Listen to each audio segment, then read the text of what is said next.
이제 오늘 우리에게 주신 하나님 말씀 함께 나누겠습니다. 오늘은 예레미야 17장 1절부터 11절까지 말씀 함께 보겠습니다. 제 17장.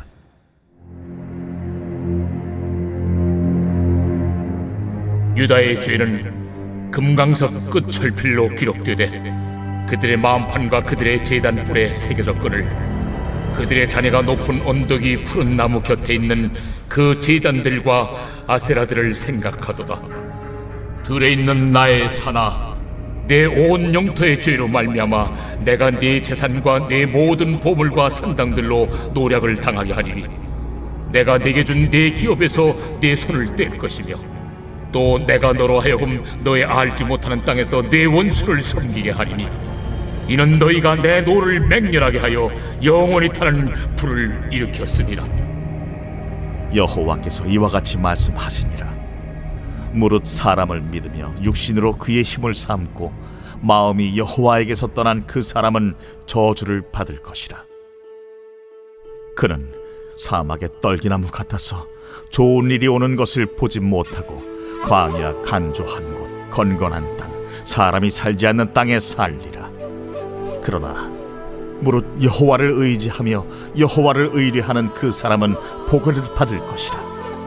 그는 물가에 심어진 나무가 그 뿌리를 강변에 뻗치고 더위가 올지라도 두려워하지 아니하며 그 잎이 청청하며 가무는 해에도 걱정이 없고 결실이 그치지 아니함 같으리라. 만물을 보다 거짓되고 심히 부패한 것은 마음이라. 누가 능히 이를 알리오마나. 나 여호와는 심장을 살피며 폐부를 시험하고 각각 그의 행위와 그의 행실대로 보응하나니 불의로 치부하는 자는 자고새가 낳지 아니한 알을 품음 같아서 그의 중년에 그것이 떠나겠고 마침내 어리석은 자가 되리라. 오늘 본문은 두 종류의 사람들을 우리들에게 대조적으로 보여줍니다. 한 종류는 하나님께 저주를 받은 사람들이고 또 다른 종류는 하나님께 복을 받은 사람들입니다. 먼저 우리 누가 저주를 받은 사람인지 5절 말씀을 통해 확인해 봅니다. 다 같이 시작. 여호와께서 이와 같이 말씀하시니라. 무릇 사람을 믿으며 육신으로 그의 힘을 삼고 마음에 여호와에게서 떠난 그 사람은 저주를 받을 것이라. 누가 저주받은 사람입니까? 하나님을 믿지 못하고 다른 사람들을 믿고 육신으로 그 힘을 삼고 살아가는 사람이 저주받은 사람이라고 말합니다. 자, 그 사람은 마치 뭐와 같으냐? 6절에서 사막의 떨기나무 같다라고 얘기합니다. 6절 다 같이 읽어볼게요. 그는 사막의 떨기나무 같아서 좋은 일이 오는 것을 보지 못하고 광야 간조한 곳 건건한 땅 사람이 살지 않는 땅에 살리라. 아멘. 여러분, 사막은 물이 없는 땅입니다. 물이 없는 그 땅에서 과실수가 잘 자라서 열매를 맺는다는 건 불가능한 일이지요. 외롭고 메마르고 아무런 생명력을 찾아볼 수 없는 곳, 여러분, 그곳이 사막인데 하나님을 의지하지 않는 영혼은 그 사막에 심겨진 떨기나무와 같다라고 얘기합니다.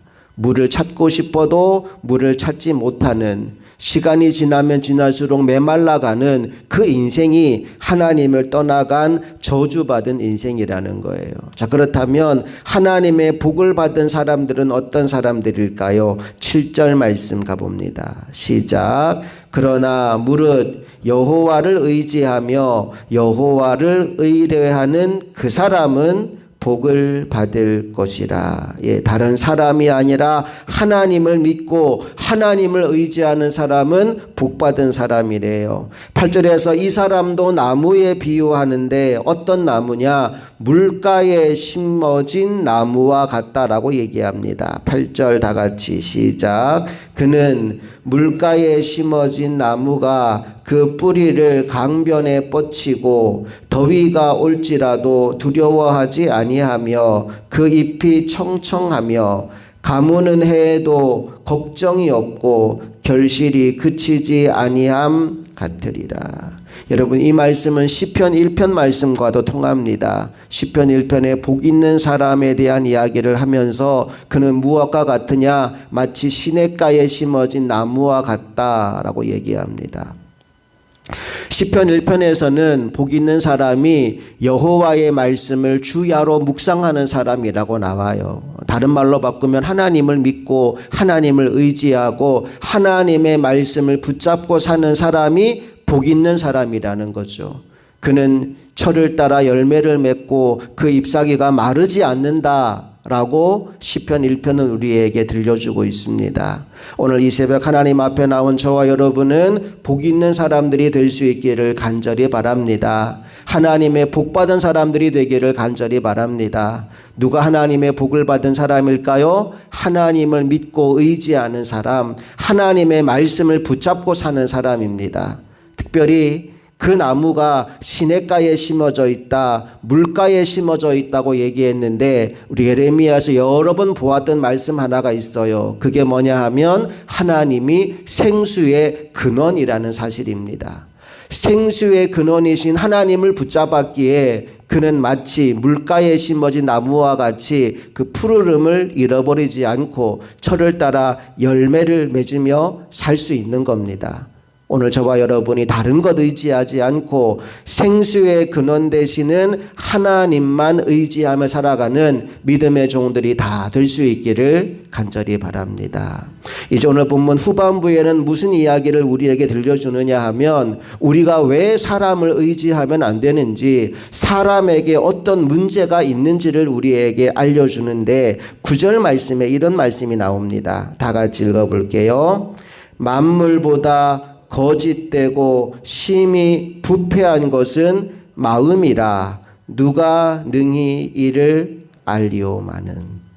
사람이 그 마음이 깨끗하고 아름답다면 사람을 믿고 의지해도 되겠지만 사람의 마음이 어떠하냐? 이 세상에서 가장 거짓되고 부패한 것이 사람의 마음이라는 거예요.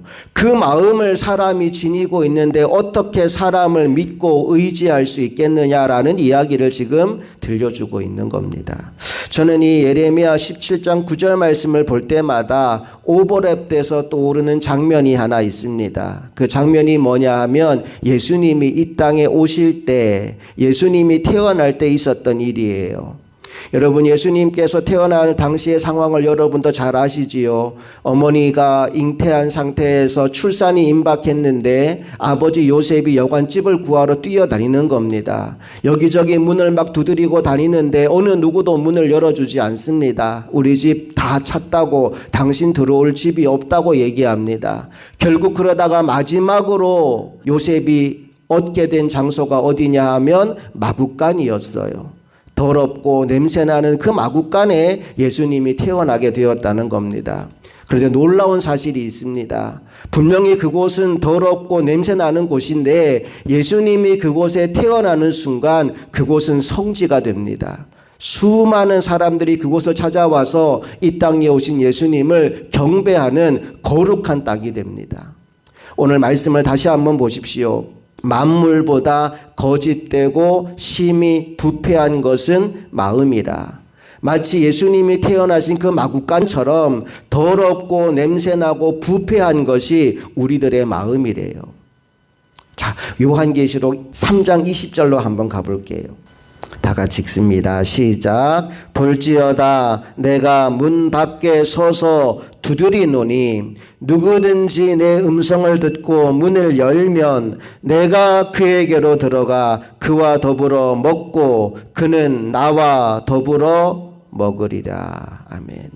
2000년 전 아버지 요셉도 문을 두드렸는데 요한계시록 3장에서 예수님도 문을 두드리신다고 말씀합니다. 예수님이 지금도 문을 두드리시는데 두드리는 문의 종류가 다릅니다. 아버지 요셉은 여관집의 문을 두드렸다면 예수님은 우리들의 마음의 문을 두드리고 계십니다. 볼지어다 내가 문 밖에 서서 두드리노니. 마음의 문을 계속 두드리고 있는데 왜 두드리시느냐? 들어가고 싶으시대요. 누구든지 내 음성을 듣고 문을 열면 내가 그에게로 들어가. 마치 2000년 전 예수님께서 마국간에 태어나신 것처럼 더럽고 냄새나는 심히 부패한 우리의 마음속에 들어오고 싶어 하신다는 거예요. 들어와서 무엇을 하신다고 합니까? 그와 더불어 먹고 그는 나와 더불어 먹으리라. 천국 잔치가 벌어지는 놀라운 장소로 우리의 마음을 변화시켜 줄 계획을 하나님이 가지고 계신 거예요. 그러니까 예수님이 마국간에 태어나셨다는 것을 영적인 의미로 비추어 본다면 오늘 예레미야 17장에서 말씀하는 것처럼 더럽고 심히 부패한 우리 마음속에 주님이 오셔서 우리의 마음을 천국으로 변화시킬 계획을 가지고 계신다라는 말씀입니다. 하나님께서 에스겔서에서 이미 이 예언을 하셨습니다. 우리 에스겔 36장 26절 말씀도 한번 찾아보겠습니다. 다 같이 읽습니다. 시작. 또 새 영을 너희 속에 두고 새 마음을 너희에게 주되 너희 육신에서 굳은 마음을 제거하고 부드러운 마음을 줄 것이며.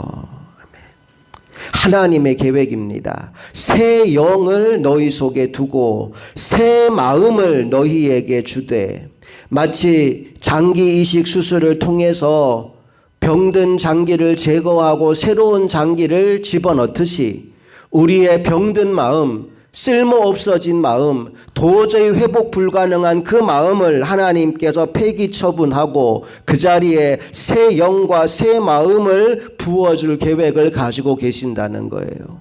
언제 이 일이 우리에게 성취되느냐? 문 두드리시는 주님의 음성을 듣고 우리의 마음을 열어 그분을 우리 안에 영접할 때, 그래서 예수께서 내 안에 오셔서 나와 더불어 먹고 나와 더불어 살게 될 때, 그때 이것이 우리의 현실이 되는 겁니다.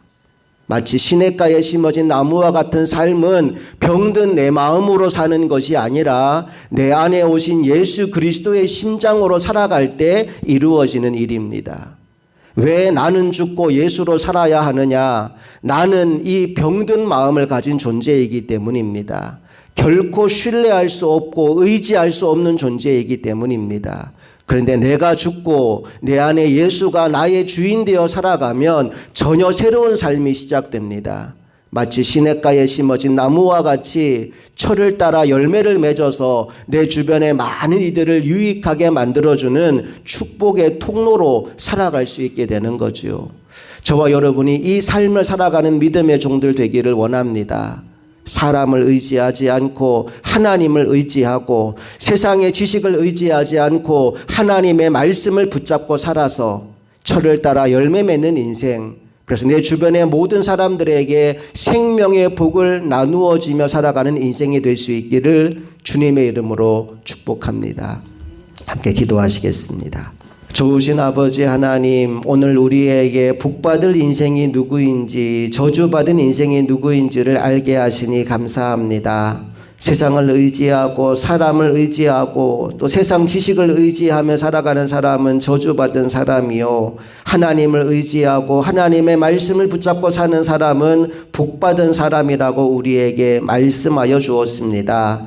날마다 주님 말씀 안에 거하고 무슨 일을 하든지 주님을 믿고 신뢰하고 주님 뜻에 순종하여 살아서 복받는 인생 되게 하여 주시옵소서. 물가에 심어진 나무와 같이 철을 따라 열매 맺는 인생 되게 하여 주셔서 나를 만나는 모든 사람들이 나로 인하여 그 복을 누리게 만드는 복의 통로로 우리 모두가 살아가게 하여 주시옵소서. 이 하루도 주와 동행하는 귀하고 복되고 행복한 날 되기를 간절히 소망하며 우리 주 예수 그리스도의 이름으로 기도합니다.